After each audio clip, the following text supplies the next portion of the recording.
My name is Gary, and I'm so honored, to have been given and granted the Ramon Magsaysay Award this year for emergent leadership. This is probably one of the biggest honor in my entire life. It's been such a festive, couple of weeks leading up to festival season that is coming up in the next 2 weeks. And it is a giant honor today to be speaking to you all, addressing you from Bali. This may be a little bit different to other lectures that the Ramon Magsaysay has hosted.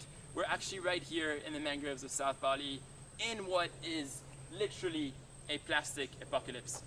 For the next 20 minutes, we're going to be showcasing the journey of Sonar Watch, my personal journey of using media, using simple solutions to address an issue very dear to me, which is plastic, and how, with my brother and sister, Sam and Kelly, we're trying to rid the ocean and rivers in general out of plastic waste. So we'll be taking you from source to sea, on our journey, and hope that you can enjoy this next 20 minutes. One of our first stops is here in a traditional Balinese market where plastics is used literally everywhere. These here are some single-use, multi-layered plastic packaging for things like shampoo and detergents. Here in Indonesia, we tend to wrap plastics in mono-use, in these little sachets. The truth is that, most Indonesians out there live on $2 to $3 a day and cannot afford to buy bulk. So, by packing it in smaller dosages, we can cater to a much bigger population, but that means ultimately less quantity and more plastic. Here, we can truly understand how much plastics is being used, from literally seeing these little snacks as well, all wrapped in single-use plastics, as much as, plastic bags, which is so readily available here. Now, more than ever, we are starting to understand the true impacts on our health related to plastics. We're ingesting it. It's supposedly said that all of us have microplastics in our stomachs. In fact, we've already found microplastics in our bloodstream, as well as breast milk feeding. So, now is really the time to really look at this material in a completely different light.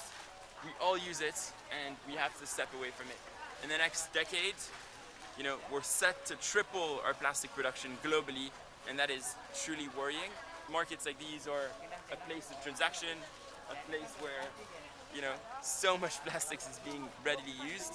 So this is, where we can truly implement reduction schemes, but ultimately, this is where we need to start to track it, because as soon as people have purchased, as soon as people are ready to get into the world, back in their houses, where are they disposing of it?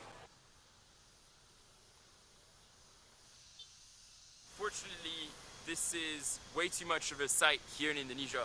The National Plastic Action Partnership, a committee, looking at plastic pollution founded by the World Economic Forum, estimates that more than 50% of waste management is mismanaged, ending up in illegal landfills like this one, open dumping, or openly burnt, or in fact discarded directly into our rivers. A site like this, whenever it rains with big torrential rainfall, this goes right into our rivers, enters our waterways, making its way to the ocean. And Indonesia is the second biggest plastic polluter to the ocean after China. I think when you see things like this that are so in your face, almost a depressing issue, there are two things you can do, right? You can either walk away and not pay attention to it, thinking that it's somebody else's problem, or you can actually dive deep inside of it and find solutions for it. At a very young age, I thought that with my brother and sister, we need to truly have a solution for this problem, because if we don't, more rivers ultimately are going to be trashed. Our coastline here in Bali is going to be choking on plastic. Bali, is one of the most beautiful islands in the world, one of the most desirable spots to travel to, and yet, every rainy season, our main beach here in Bali, just south of here, Pantai Kuta, makes it as one of the trashiest beaches around the world. And Bali has now had this connotation on international media as the island of trash. A couple years ago, when I was going down the Chitarum River on plastic bottle kayaks with my brother Sam, we were seeing these illegal landfills at every 300 meters, and it was literally chaos. Open burning this, thinking that it will go away, is not a solution.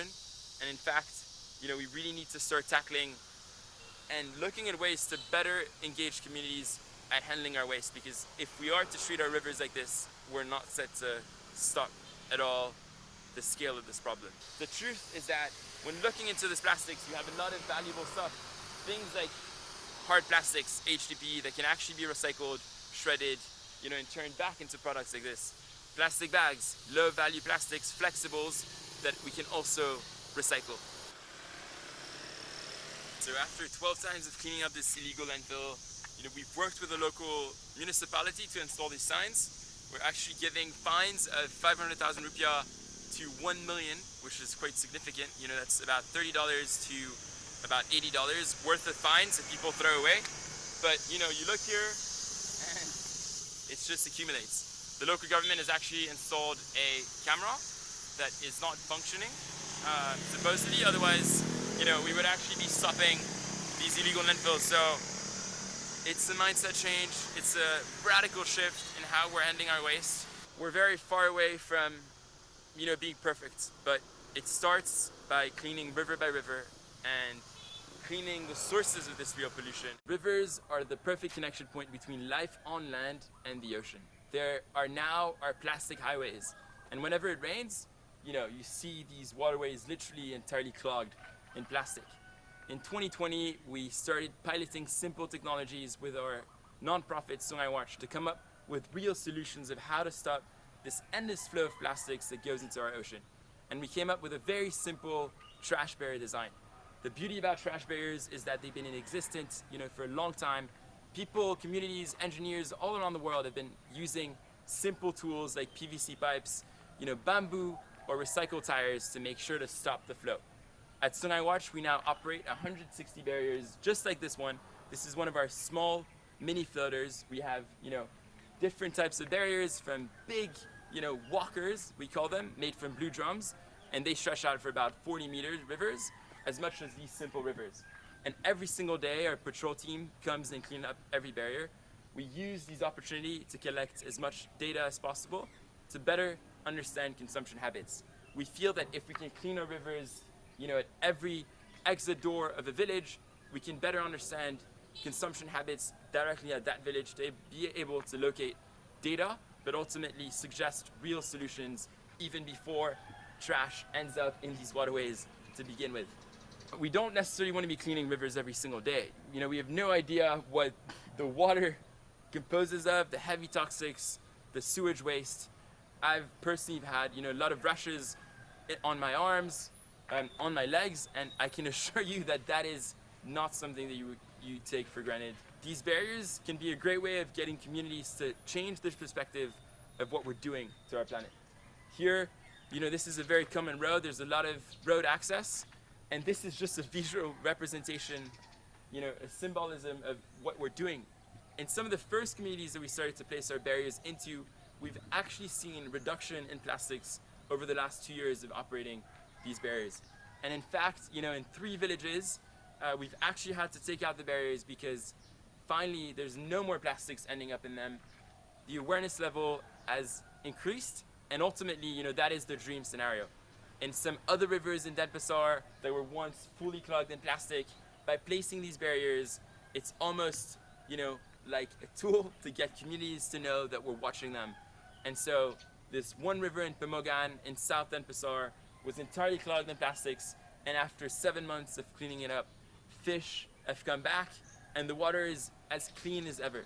So we have the tools that we need, but now we need to truly understand what it means to get communities involved. One of the ways that we've started this entire movement has been by doing community cleanups.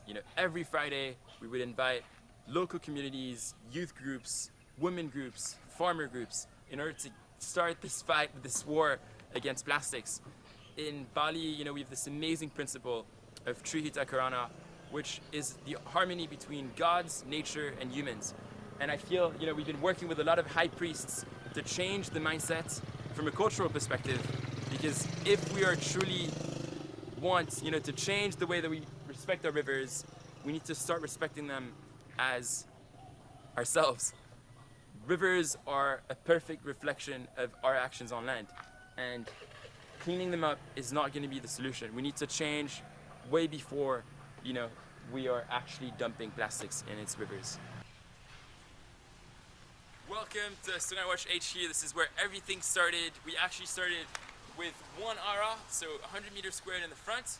We now have 1,200 meters squared. This is one of our main facilities. We now operate 6 facilities like this in Bali, where trash from the river comes. This is some of our barriers from the river, different sizes, like we just saw. The mini floaters or small floaters like this, but we can vary them in sizes. So these guys right here are a little bit bigger and are for bigger rivers. But ultimately, what really happens here at the Sungai Watch HQ, after trash has been sorted in our various stations, every single day, we collect around 3 tons of plastics, which is 3,000 kilos. And so here, we process plastics in a secondary process. Once it's been pre-sorted in 20 different types of plastics, includes things like plastic bags, sachets, hard plastics, polypropylene, glass, metals, aluminum. We then process the second type. So right here, right now, we are looking at bottle caps, which is predominantly, HDPE, high density polyethylene. A lot of manual labor to actually pinpoint and sort all of the different plastics that we're collecting. Very much like what we saw this morning, at the local traditional markets. So much of what we collect is also these single-use sachets. And oftentimes these guys are multi-layered, which makes them unrecyclable. So one of the things that, ultimately we can track back are the brands behind some of this unrecyclable plastics. So at Sungai Watch, we're really on a mission to look at data in a completely other way, looking at waste data to basically show who the biggest polluters are. We'll look into all of the QR codes that are in the back of every single piece of plastics, and we'll scan it. We've built an entire database of 30,000 products, which link back to about 8,000 brands. The reason why we do this is to engage the other side, polluters, or ultimately the packagers, in a conversation. If every single packager were taxed, we'd be in a very different perspective. Indonesia is on a mission to ban single-use plastics by 2030, and is working with some of these producers to set real roadmaps of action to try to move away from single-use plastics, but ultimately to set up collection schemes. We need to start looking into better sustainable packaging, but ultimately move away from these single-use non-recyclable plastics. But one of the plastics that we find the most of on the rivers is plastic bags. These are some bales coming fresh with some of our other facilities, ready to be washed, ready to be color sorted before we can actually process it. We're really looking at plastic bags as it is low value. It is 30% of what we collect here on the rivers of Bali, which is insane because there is supposedly a ban on single-use plastic bags. In 2019, the governor set forward a ban on single-use plastic bags, straws, and styrofoam. And using our data, using our cleaning up data, we can really tell if the ban is set forward, if it's working, how we should be pushing for better implementation. River plastics is essentially some of the dirtiest waste out there. So then we wash it with our washing line, which is right here, in order to properly remove mud, sand. We wash with a natural element called eco-enzyme, which is fermented peels of fruits and vegetables that we sit in sugar for about 3 months, and it acts like a natural soap, which will then wash all of these plastics. We have a washing closed loop system in order to be able to recycle all of the water and then repump it back up. But that's only part of the process. What after? After we've cleaned the bags, we now have to sort them by color, and that is a whole other level of attention and detail. So, one of the bags that we find the most of in terms of color is the red bag and zebra bags like these guys. This is, a type of plastic that we see very commonly in the local traditional markets. And so after this process, we have what we call our hot press machines to be able to press plastic into sheets to then, actually look into giving a second life to all of this trash that we're collecting from the rivers of Bali. One of the things that we realized very quickly is that river plastic, there's no economical value in any of the trash that we're collecting. So, once after sorting into these different types of plastics, we can never make the money back on collection. So we've had to invest in our own R&D, our own home recycling machines to be able to actually give this trash a second life. And one of the things that we can do is melt plastic down into sheets, and these sheets, can be 1 by 1 meter. They can be different thicknesses depending on what we require, and then eventually turn into products. Right now at Sungai Watch, we're just beginning that phase, that next phase of research. Here, we're pressing plastic bags into a sheet that will be 6 millimeters. So this has been, through the last year of really R&Ding.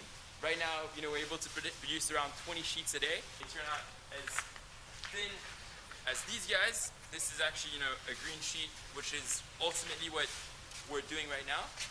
But it can come out to much thicker sheets. So right here, this is about 2 centimeters of thickness. It's super heavy, but we can actually get up to 3 centimeters. So this sheet here, made from zebra bags, is a lot more sturdier and a lot heavier. This is probably 18 kilos worth of plastic bags, but about 4,000 single-use plastic bags, all upcycled in here, ready to be turned into furniture or long-lasting products. So this has been, a long evolving story, a long evolving journey.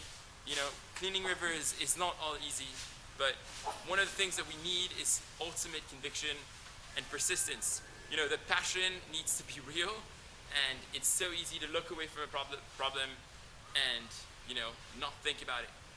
What Sungai Watch has really been is, it's been my life journey. I'm here for the long haul, starting in Bali, but really ready to expand our project across some of Indonesia's dirtiest rivers, looking really at some of the rivers as well in the Philippines very soon, to really try to put an end to this material, but ultimately making sure that it does not end up in our ocean or our rivers.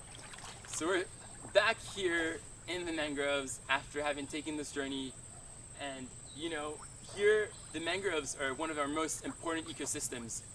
Luckily enough, they're like a physical barrier, natural barrier to stop plastics before going in the ocean. If it wasn't for our mangroves, this plastic would be going right into the ocean. A piece of plastic coming out here from the river of Bali could really end up on the beach or coast in Manila as much as it could come to the coast of New York. And here our work has been so intensive to try to restore these mangroves by doing physical cleanups to remove plastics that are suffocating on these roots. And we've been quite successful actually. Over the last year, we've cleaned up around 200 tons, 200,000 kilos worth of plastic, pulling it with our hands. This is very, disaster relief efforts. Cleanup are not going to be anywhere the solution. We need to look for long-term waste management solutions properly to manage this material upstream. What we're doing here is the last job. We all use plastics, and individually we can all start saying no to plastics. It starts today with all of us. So I hope that this lecture provided you with some good learnings to implement some real change at home.